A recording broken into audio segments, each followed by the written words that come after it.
जरा सोचिए, साल 1923, काहिरा का एक आलीशान होटल और एक मशहूर ब्रिटिश लॉर्ड बिस्तर पर जिंदगी और मौत के बीच झूल रहा है। तेज बुखार है और ठीक रात 1:55 पर वो इंसान अपनी आखिरी सांस लेता है। लेकिन डरावनी बात क्या थी?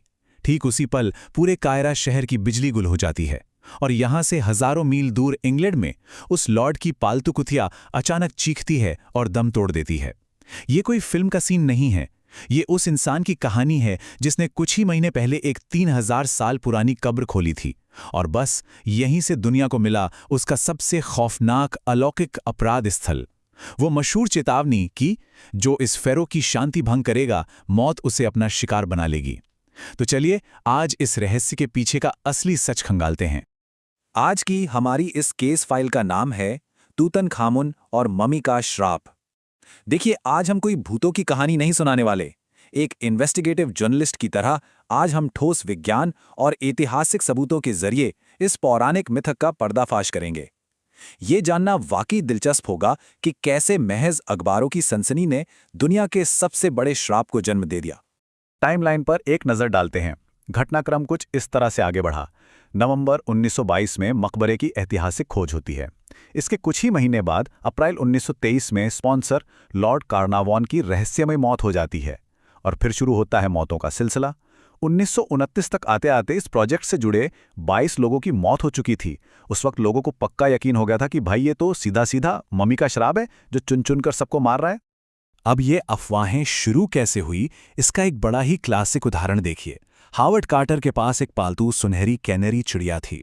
मकबरे की खोज के कुछ ही दिन बाद उनके घर में एक कोबरा घुस आया और उसने उस चिड़िया को खा लिया। अब प्राचीन मिस्र में कोबरा को रॉयल्टी और राजाओं की ताकत का प्रतीक माना जाता था। बस फिर क्या था, लोगों में ये बात आग की तरह फैल गई कि मरे हुए राजा के रक्षक सांप ने अपना इंतकाम लेना शुरू कर दिया है। इसी एक छोटे से इत्तेफाक ने सबके दिलों में खौफ पैदा कर दिया। लेकिन जरा रुकिए, क्या लॉर्ड कार्नावॉन को सच में किसी प्राचीन जादू ने मारा था? चलिए मेडिकल रिकॉर्ड्स चेक करते हैं। असल में उनकी मौत कोई श्राप नहीं बल्कि एक बेहद आम घटनाओं का नतीजा थी। स्टेप 1, उनके चेहरे पर एक मच्छर ने काट लिया। स्टेप 2, शेविंग करते वक्त गलती से उस दाने पर ब्लेड लग गया और वो छिल गया। और स्टेप 3, उस छिले हुए घाव में भयंकर इन्फेक्शन हो गया।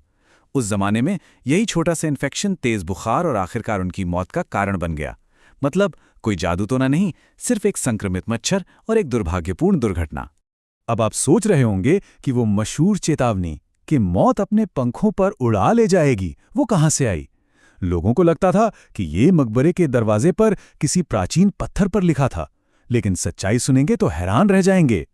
कार्नावॉन की मौत से ठीक 12 दिन पहले एक फिक्शन राइटर मेरी कोरेली ने डेली एक्सप्रेस अखबार में एक लेटर छपवाया था।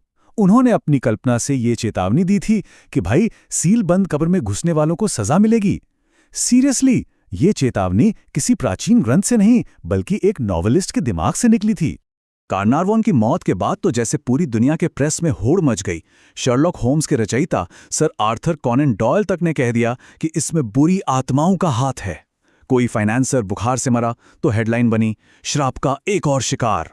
हद तो तब हो गई जब डेली मेल का वो रिपोर्टर जिसने श्राप की कहानी को सबसे ज्यादा हवा दी थी, वो खुद इजिप्ट में बुखार से मर गया। और पता है, एक सेक्रेटरी के 78 साल के पिता ने आत्महत्या कर ली और अखबारों ने उसे भी इसी श्राप से जोड़ दिया। मतलब कुछ भी हो रहा था। तो अब हमारी पड़ताल में एक बड़ा सवाल खड़ा होता है, क्या ये श्राप महज पत्रकारों की घड़ी हुई कहानी थी? जब आप इन अलौकिक बातों से हटकर जमीनी हकीकत देखते हैं तो असली दोषी नजर आते हैं न्यूज़पेपर्स की आपसी दुश्मनी और रातों रात बिकने वाली झूठी हेडलाइंस। उस दौर में सनसनीखेज खबरें खूब अखबार बेचती थीं और मम्मी का श्राप उनके लिए एक जैकपॉट था। इस पूरी कहानी की असली जड़ क्या थी जानते हैं? सालों बाद मकबरे के एक सुरक्षा गार्ड रिचर्ड एडमसन ने जो सच कबूला वो हिला देने वाला है। हुआ ये था कि जब खुदाई चल रही थी तो एक उत्सुक जर्नलिस्ट ने टीम से श्राप के बारे में पूछा।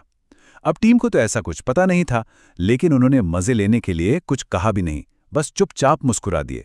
उनकी इसी एक हल्की सी मजाकिया मुस्कान ने उस जर्नलिस्ट को पूरी छूट दे दी और उसने अपनी मर्जी से वो खौफनाक शिलालेख की कहानी गढ़ डाली जो असल में वहां कभी था ही नहीं।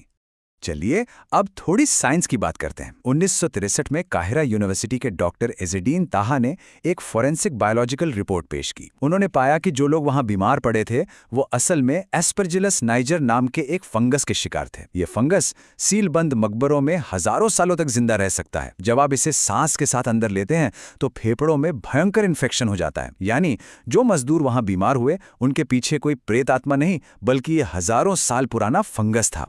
और हाँ, जरा उस दौर की मेडिकल कंडीशन भी तो देखिए। हम 1923 की बात कर रहे हैं। ये पेनिसिलिन से पहले का युग था। आज के वक्त में अगर किसी को वो फंगस हो जाए या दाने में इन्फेक्शन हो जाए तो हम उसे 2 दिन एंटीबायोटिक देंगे और वो इंसान चंगा हो जाएगा। लेकिन 1920 के दशक में एक छोटे से संक्रमित मच्छर का काटना भी मौत का वारंट हो सकता था। तो असल में जिसे जादू और श्राप कहा जा रहा था वो महज मेडिकल साइंस की कमी थी। अच्छा, आपको वो कुत्ते वाली कहानी याद है कि कैसे कार्नावॉन की कुतिया ठीक उसी पल मरी? जब आप टाइम जोन्स को मिलाते हैं तो इस कहानी की भी हवा निकल जाती है। कुतिया इंग्लैंड में सुबह 4 बजे मरी थी और कार्नावॉन की मौत काहिरा के समयानुसार रात 1:55 पर हुई थी। दोनों मौतों के बीच कई घंटों का फासला था। बेशक ये एक दुखद संयोग था, लेकिन इसमें कोई सुपरनैचुरल एंगल कतई नहीं था। और वो जो पूरे काहिरा शहर की बिजली गुल होने वाला ड्रामा था, देखिए 1920 के दशक में काहिरा का पावर ग्रिड बहुत ही ज्यादा कमजोर था। वहां बार बार बिजली जाना रोजमर्रा की बात थी। ये महज एक इत्तेफाक था कि जिस रात कार्नावॉन ने आखिरी सांस ली उसी रात शहर की बिजली भी ट्रिप कर गई। लेकिन अखबारों को तो मसाला चाहिए था ना। उन्होंने इस आम से पावर कट को एक डार्क मैजिक का नाम दे दिया। उस वक्त जर्नलिज्म का स्तर क्या था ये सुनना भी जरूरी है। एक अफवाह उड़ी थी कि तूतनखामुन की मम्मी के गाल पर ठीक उसी जगह निशान था जहां कार्नावॉन को मच्छर ने काटा था। सुनकर किसी के भी रोंगटे खड़े हो जाए हैं ना। लेकिन असल में ये पूरी तरह से मॉर्निंग पोस्ट अखबार का मनगढ़ंत झूठ था। कार्नावॉन ने द टाइम्स को मकबरे की एक्सक्लूसिव कवरेज दे दी थी। अब मॉर्निंग पोस्ट ईर्ष्या में जल रहा था तो उन्होंने अपनी भड़ास निकालने और अखबार बेचने के लिए ये झूठे निशान की कहानी छाप दी। अब जरा इन सांख्यिकी आंकड़ों पर नजर डालिए। ये कोई हवाई बात नहीं है, बाकायदा 2002 में ब्रिटिश मेडिकल जर्नल की एक स्टडी है। उन्होंने उन 44 लोगों की जांच की जो उस वक्त मिस्र में थे। 25 लोग शारीरिक रूप से मकबरे के अंदर गए थे और 19 कभी अंदर नहीं गए। और नतीजा, दोनों ग्रुप्स की जीवन प्रत्याशा यानी लाइफ एक्सपेक्टेंसी में कोई भी खास अंतर नहीं था। मकबरे के अंदर कदम रखने का किसी की भी उम्र पर 0% असर पड़ा था। और ये आंकड़ा तो इस पूरे मिथक पर आखिरी कील ठोक देता है। जब इन्वेस्टिगेटर जेम्स रैंडी ने इन सभी शापित माने गए लोगों की मृत्यु की औसत आयु निकाली तो वो निकली 73 वर्ष। जरा सोचिए, उस दौर के हिसाब से ये उम्र सामान्य से कहीं ज्यादा थी।